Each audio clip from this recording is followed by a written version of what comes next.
Hey everybody, Matt Barton here with this week's Broker Minute or Two. About a week ago, we put into SkySlope in the checklist for transactions a transaction summary sheet, which is now required when a transaction closes.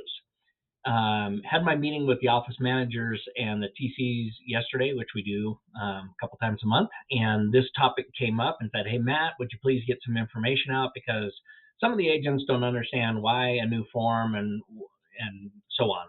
And so today's message is going to be targeted at explaining to you exactly why we have that form. So I'm going to pull it up on screen here. This is the form, and I'm going to quickly just rattle off the big headers. Buyer's transaction brokerage fee, aka commission, seller's transaction brokerage fee, earnest money, closing costs, transfer fees, home warranties, per transaction brokerage fee, um, referrals to be paid, and EBBA sent to the lender or title. Okay, so let's go back to the beginning of all of this, right? We all know we had the national settlement that came about in August, is when it started to be implemented, and then was officially ratified in November. And part of that created some new requirements, stipulations, right? The biggest one, the most obvious one, is that we as a brokerage, and therefore you as an agent, cannot be paid more than is in your buyer broker agreement. And while I'm on that topic, let me just share, because I've gotten this one a few times too. If you go under contract and your buyer broker says 2%, and then it looks like compensation paid by the seller would be 2.5 or 3%.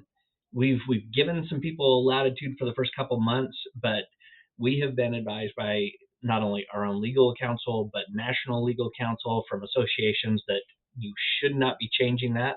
And the basic premise is this: when somebody signs up as a client of ours and we say, for our services, and they're pretty well spelled out in the EBBA, the buyer broker agreement. And we say, yeah, we do these services for 2%, 2.5%. Hopefully, you're putting 3% or something that more correctly shows your worth.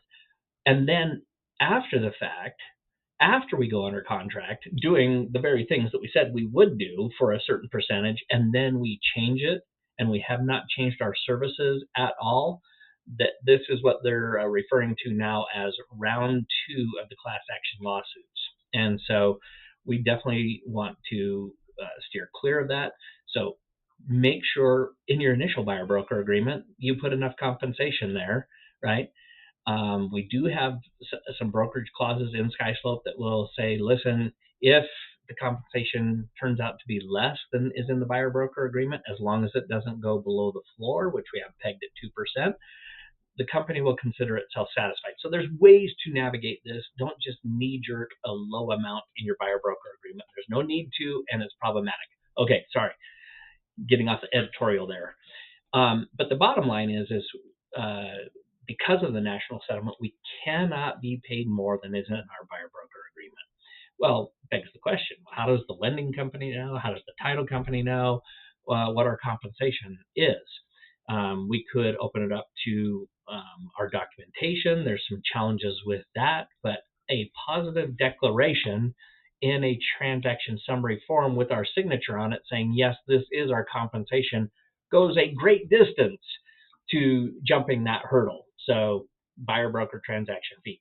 It's equally true on the ERS, right? Because on the ERS, I'm not going to make this a whole discussion about the ERS, but there's section 2.1, 2.2, 2.3 talk about compensation and what could be offered out, and we have to have some correlation between what is in our ERSs and our EBBs to make sure what's being paid at closing is actually allowed by the national settlement. If you have specific questions on that, feel free to reach out to me.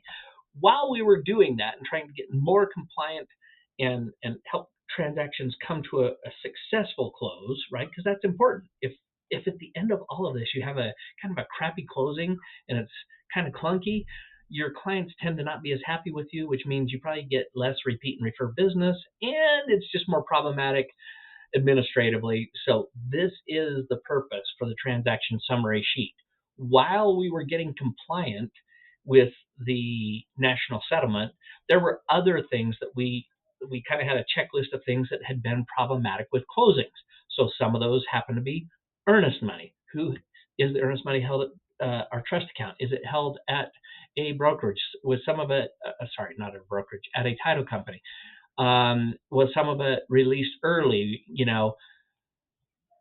non-refundable and released to the seller as an example? We need to have a paper trail on that. We can't play like Sherlock Holmes on every file. It's a terribly inefficient way of running a company. Closing costs paid on behalf of the seller, good for the title company to know, so we don't have to make last minute changes and reissue settlement statements, et cetera, et cetera. Same thing with transfer fees, home warranties, the per transaction brokerage fee. There's a little education piece I have here for the title companies. Stop calling it a transaction fee. It is a per transaction brokerage fee. I know that sounds like splitting hairs, but there's a significant difference because brokerage fee is actually a term in our agreements.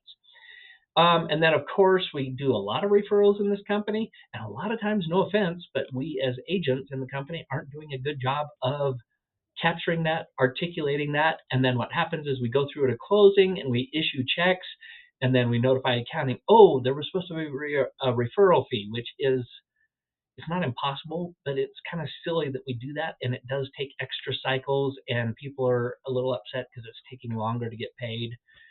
And then the last one is for us internally, did we send a copy of our buyer broker to the lender and the title company so they can verify that they're not we're not being paid more than is in our buyer broker agreement.